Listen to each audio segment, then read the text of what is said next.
오늘 말씀은 사도행전 8장 4절부터 13절 말씀 보겠습니다. 내용 잘 파악해 주시면 감사하겠습니다. 그 흩어진 사람들이 두루 다니며 복음의 말씀을 전할세 빌립이 사마리아 성에 내려가 그리스도를 백성에게 전파하니 무리가 빌립의 말도 듣고 행하는 표적도 보고 한 마음으로 그가 하는 말을 따르더라. 많은 사람에게 붙었던 더러운 귀신들이 크게 소리를 지르며 나가고 또 많은 중풍병자와 못 걷는 사람이 나으니 그 성에 큰 기쁨이 있더라. 그 성에 시몬이라 하는 사람이 전부터 있어 마술을 행하여 사마리아 백성을 놀라게 하며 자칭 큰 자라 하니 낮은 사람부터 높은 사람까지 다 따르며 이르되 이 사람은 크다 일컫는 하나님의 능력이라 하더라. 오랫동안 그 마술에 놀랐으므로 그들이 따르더니 빌립이 하나님 나라와 및 예수 그리스도의 이름에 관하여 전도함을 그들이 믿고 남녀가 다 세례를 받으니 시몬도 믿고 세례를 받은 후에 전심으로 빌립을 따라다니며 그 나타나는 표적과 큰 능력을 보고 놀라니라. 아멘. 오늘은 흩어진 예수님을 따르는 제자들을 통해서 복음도 따라서 전파되는 그 시초를 우리가 보게 되는 장면입니다. 우리가 어제 말씀을 살펴봤듯이 지금 스데반의 죽음을 통하여서 예수님을 믿는 사람들을 박해하는 것이 공공연하게 일어나고 있거든요. 어제도 말씀드렸다시피 마음에서 품고 수근수근 거리면서 은밀한 곳에 있던 분노와 그들을 향한 공격이 스데반의 죽음을 통해서 돌출이 되니 이곳저곳에서 다 거세게 교회를 핍박하는 모습을 보게 됩니다. 한 사람이 그것을 터뜨려버리면 일제히 그것이 운동처럼 번지는 것을 우리는 역사 속에서 계속 경험하게 되는데요. 이 마찬가지인 거죠. 스데반 죽음이 대놓고 버려지고 나니 그동안 예수님을 따르는 제자들을 미워했던 무리들이 더욱더 거세게 교회를 핍박하게 되는 거죠. 이 핍박을 통해서 예수님 믿는 제자들이 다 흩어집니다. 흩어지고 나서 무슨 일이 일어나냐면 교회를 잔멸할 정도로 남녀 무리를 다 옥에 가둘 정도로 거센 핍박이 일어나는데 우리는 만약에 그 속에 있다면 하나님께서 막아줬으면 좋겠고 이 억울하게 감옥에 가는 것에 대해서 누명을 벗겨줬으면 좋겠고 그 감옥에서 우리를 구출해줬으면 좋겠다는 것이 우리 마음이거든요. 근데 그렇게 일하시지 않으시죠. 그 핍박을 핍박으로 두시거든요. 그리고 어떻게 하나님께서 일하시냐면 흩어져서 핍박받아 유리하는 그들에게 복음을 전하는 것으로 다시 한번 일하게 하시죠. 핍박을 복음을 전하는 수단으로 사용하시는 하나님의 신비로움을 보게 됩니다. 굉장히 신비로움이죠. 우리는 결과를 다 아니까 이것이 신비롭게 여겨지지 않는데 하나님은 또한 그렇게 일하신단 말이죠. 우리의 상식에서는 핍박을 막아주는 것이 하나님의 일하심인데 하나님은 그렇게 일하시지 않는단 말입니다. 이 하나님의 일하심은 우리의 상상을 넘어서는 것 같습니다. 그것을 내버려 둠으로 또 다른 일을 하시는 것이 하나님의 일하시는 방식이기도 하단 말이죠. 그래서 교회의 핍박을 막지 않으십니다. 사람들이 고향을 떠나서 흩어지는 걸 막지 않으십니다. 모이는 것이 중요했던 시기인 것 같은데 그렇지 않습니까? 사도행전 2장부터 오순절 성령 강림 사건은 모임으로부터 시작했고 함께 모이는 것에 힘썼단 말이죠. 초대교회의 모습은 각자의 집에서나 성전에서나 모이는 것이었단 말이죠. 모임이 너무 중요한 것 같고 모여야지 뭔가 일이 발생될 것 같은데 흩어진단 말이죠. 핍박을 받고 흩어집니다. 그런데 그 속에서 또한 하나님이 일하시죠. 이것을 이렇게 정리하시면 안 됩니다. 하나님께서 복음을 흩어지게 하기 위해서 핍박을 하시는 것처럼 말씀하시면 안 되고 핍박 자체는 죄이죠.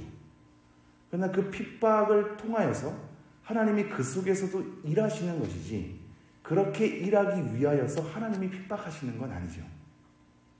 정리가 되시죠?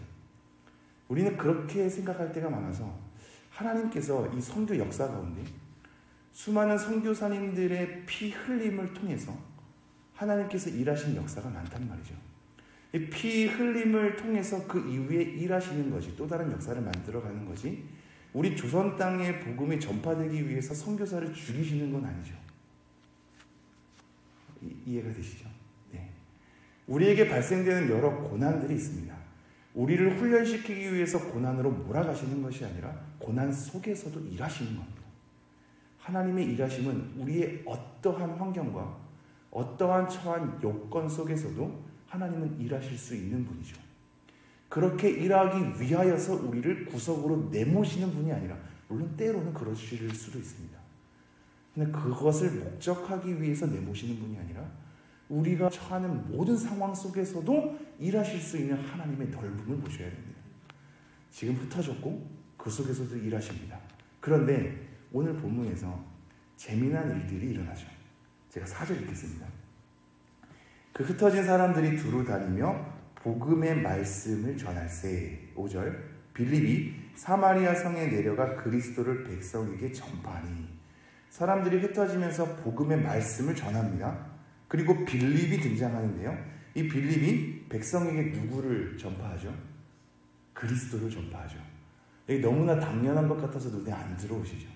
근데 그리스도를 전파한다는 것은 굉장히 중요한 대목입니다. 왜 중요한 대목일까요? 오늘 본문부터 우리가 주의 깊게 봐야 할 것은, 우리는 성령의 임함을 신비로운 능력의 임함으로 동결시키거든요. 성령님께서 임재하시고 성령님이 일했다는 것을 눈에 띄게 나타날 어떠한 능력에 대해서 자꾸 성령과 동결시키는 경향이 있습니다. 그래서 성령이 임했다는 것은 우리 안에 강력한 능력이 임한 것으로 자꾸 성경을 읽어내거든요. 그러니 눈에 보이는 능력이 임하지 않으면 성령이 임했다라고 생각하지 않는 경향이 짙어지죠. 오순절 성령 강림 사건이 방언이 일어나고, 또한 그 방언은 사실상 외국어를 하는 거란 말이죠. 그러니 각자 흩어진 민족들이 자기의 언어를 듣는 거 아닙니까? 근데 그 내용이 중요한데 그것은 하나님의 큰 일을 말하는 것이었거든요. 근데 아무도 그건 잘 주목하지 않죠. 방언했다는 것만 주목하고 무슨 방언을 했는지 잘 주목하지 않는 경향이 우리 가운데 있거든요. 그래서 성령의 임하심도 자꾸 능력 행함으로 동결시키니까 능력이 신비롭게 일어나지 않으면 성령님이 일하시지 않는 것처럼 생각을 하게 됩니다. 그리고 우리 마음 저편에는 항상 어떠한 큰 능력이 일어나길 원하죠. 근데 오늘 본문에서 그거를 파헤치고 있습니다. 능력 행함이냐 성령의 임함이냐를 얘기하고 있고, 그 능력 행함 가운데 그리스도가 전파되는 것이냐, 너네들이 그 능력을 통해서 뭔가 유익을 얻고자 하는 것이냐, 이거를 우리에게 굉장히 잘 일러주고 있습니다. 제가 다시 한번 5절 보면요. 빌립이 사마리아 성에 내려가 그리스도를 백성에게 전파하니. 사마리아 성에 내려갔습니다. 처음에 유대 땅에 모였던 예수님의 제자들, 그리고 예수님을 따르는 무리들이 감히 흩어질 생각을 하지 않았겠죠. 그런데 흩어지게 돼서, 핍박 때문에 흩어지게 돼서 사마리아의 복음이 전파되는 것이 일어나게 됩니다. 예수님은 사마리아에 복음을 전파하러 가셨거든요. 수가성 여인도 만나지 않았습니까? 예수님은 편견이 없어졌고 유대인만이 아니라 사마리아인들도, 여러 이방인들도 다 만나신 삶의 모범을 보이셨습니다. 그러나 제자들은 용기를 가지고 사마리아에 갈 생각이 없었을 겁니다. 왜냐하면 제자들 입장에서도 사마리아는 굉장히 적대감을 가지는 사람들이거든요. 우리가 흔히 생각하기를 왜 유대인들은 그렇게 사마리아인들을 싫어했을까라고 볼 때 이 혈통이 섞인 것으로 많이 이해하시거든요. 근데 그거는 부차적인 차원입니다. 원래 유대인들 안에서도 혈통은 섞였거든요. 근데 왜 그렇게 사마리아인들을 싫어하냐면 그들 나름대로의 성정과 신앙을 지어갔기 때문입니다. 이스라엘이 남과 북으로 갈라지고 나서 북이스라엘도 멸망을 당하고 남유다도 멸망을 당했죠. 그리고 이후에 와서 성전을 재건합니다. 이때 사마리아인들을 동참시키지 않거든요. 그리고 사마리아인들은 먼 훗날 그리심산, 사마리아에 있는 그리심산에 자기들만의 성전을 짓습니다. 그리고 구약 성경 중에 일정 부분만 하나님의 말씀이라고 따르게 됩니다. 이것 때문에 미워하기 시작한 겁니다. 나랑 신앙이 다르네. 나랑 하나님 믿는 방식이 다르네. 성전이 자기들끼리 또한 짓네. 이렇게 분리되고 우리와 다른 노선을 걷는 그들에 대한 적대감이 팽배했던 거죠. 여러분 신기하지 않습니까? 이게 우리를 반영하고 있거든요. 어떻게 보면 하나님을 믿지 않는 불신자들, 이들에 대해서 더 적대감을 가질 수 있고 타 종교인들에 대해서 적대감을 더 가질 수 있거든요. 이것이 일반적이라고 생각할 수밖에 없거든요. 그런데 우리가 더 미워하는 사람은 누군지 아십니까? 교회 안에서 나와 생각이 다른 사람을 더 미워합니다. 그렇지 않습니까? 불신자들은 오히려 새신자라고 환영하고 타 종교인들은 타 종교인으로서 뭔가 그냥 거리감만 느껴질 뿐인데 오히려 내가 미워하는 사람은 교회 안에서 나와 생각이 다른, 나와 안 맞는 사람을 더 미워하는 경향이 있거든요. 그래서 우리는 실수를 자주 저지르곤 하죠. 도대체 우리의 공공의 적이 누구인가를 자주 잊곤 합니다. 우리는 예수 그리스도 안에서 이미 한 형제 자매된 사람들인데 오히려 그 안에서 지지고 볶고 더 미워하죠. 나랑 뭔가 다르네. 지금 그것을 고스란히 반영하고 있거든요. 유대인들이 그러합니다. 사마리아인들을 더 싫어했습니다. 제자들은 그들에게 갈 생각조차 안 했을 겁니다. 그런데 흩어지고 나니 사마리아의 복음이 전파되게 되죠. 그리고 빌립은 그리스도를 전파합니다. 6절입니다. 무리가 빌립의 말도 듣고 행하는 표적도 보고 한 마음으로 그가 하는 말을 따르더라. 어떤 일이 일어나냐면 빌립의 말도 듣고 행하는 표적도 보고 한 마음으로 그가 하는 말을 따랐다 이렇게 얘기합니다. 보고 듣고 따랐다. 지금 이 본문에서 이게 중요합니다. 따르는 무리가 생겼습니다. 그런데 따르는 무리가 생겼다 하는 그 현상 자체가 중요한 게 아닙니다. 왜 따르고 있는가가 중요합니다. 왜 따르고 있는가? 여러분은 하나님을 왜 따르고 있습니까? 왜 우리는 모이는 걸까요? 그것이 계속 중요하거든요. 7절 많은 사람에게 붙었던 더러운 귀신들이 크게 소리를 지르며 나가고 또 많은 중풍병자와 못 걷는 사람이 나으니 그 성에 큰 기쁨이 있더라. 어떤 현상이 일어나냐면 더러운 귀신이 나갑니다. 병들이 고쳐지죠. 누가 생각이 나죠? 예수님이 생각이 나죠.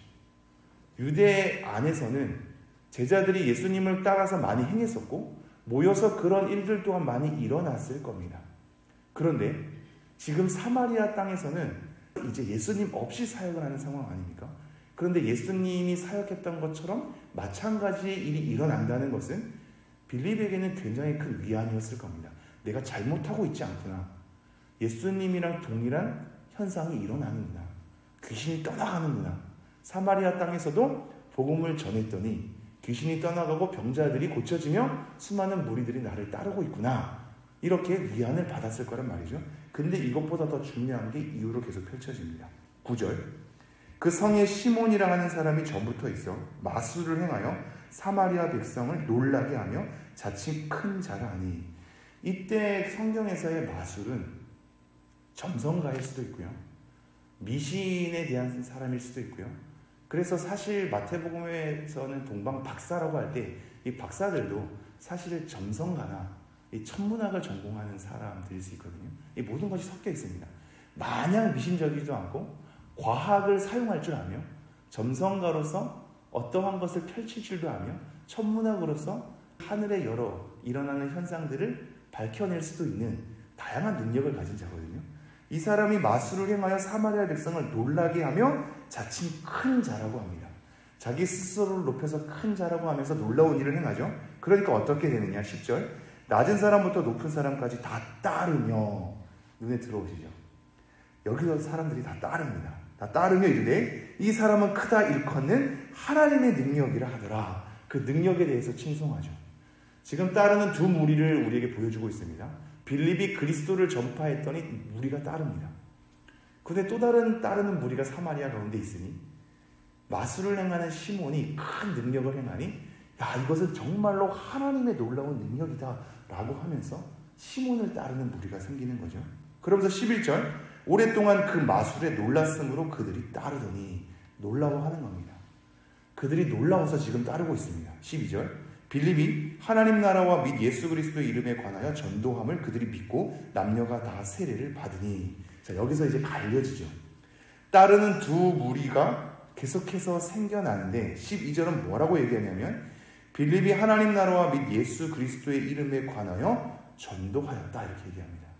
이 전도하였다라는 것은 복음에 대한 단어거든요.